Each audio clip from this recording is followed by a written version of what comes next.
Hi, in this video, I want to talk about timing in the digital domain. Now, timing is very important when you are trying to make an electronic circuit, right?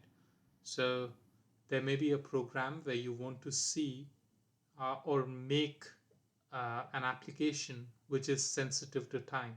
For example, you may say, I want the LED to blink for 1 second and then switch off for 1 second. But how would you measure 1 second in the digital domain? So you don't have a clock, right? You don't have a clock which you can look at and say, okay, 1 minute has passed.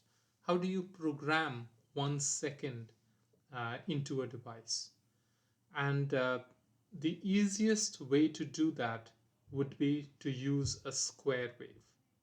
Okay, remember in the digital circuits that we studied in Medical Instrumentation 1, we talked about sequential circuits and which included flip-flops, counters, registers, and things of that kind. And all these circuits had a clock input. What did the clock look like? It was basically a square wave, right? It was a wave like this, which went high and low and just repeated uh, at any particular frequency. So if almost all digital devices would have a clock associated with it, and this clock can be used to time. Okay, so how do we do that? So let's say we are using a clock of a frequency f. Okay, f would also be called, because it's the frequency associated with the clock, we call it clock frequency. Okay, now one way to think about this clock frequency would be to think about the seconds hand in your usual clocks, right? So if the second hand moves 10 times, I know that 10 seconds have passed because my second hand moves once every second. Okay, similarly, uh, my minute hand moves once every minute, so you can say, well, 1 minute has passed and things of that kind. So that's exactly how this clock signal works. This clock, so this square wave is called the clock, and that's how this clock works.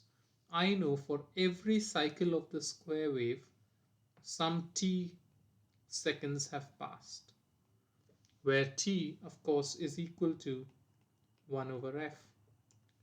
Now if I know that, if I want, let's say, uh, some number of seconds, okay, so let's say I want, so how would I measure the number of seconds that have elapsed? I would say, okay, if n cycles of the clock have gone by, or n cycles of the square wave have gone by, then the time elapsed is n times t. And if I want a 1 second interval, what I say is n times t equal to 1 second.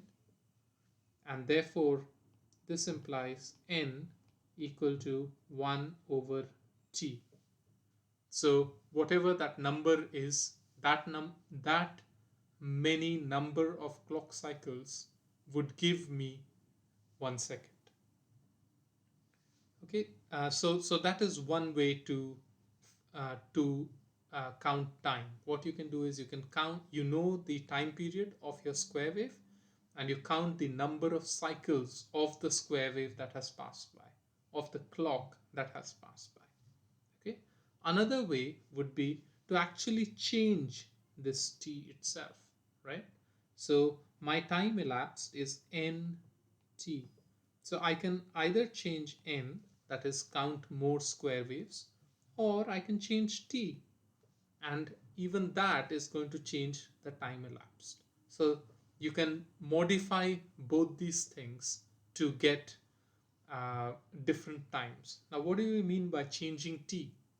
What we mean is basically changing the frequency of your square wave, right?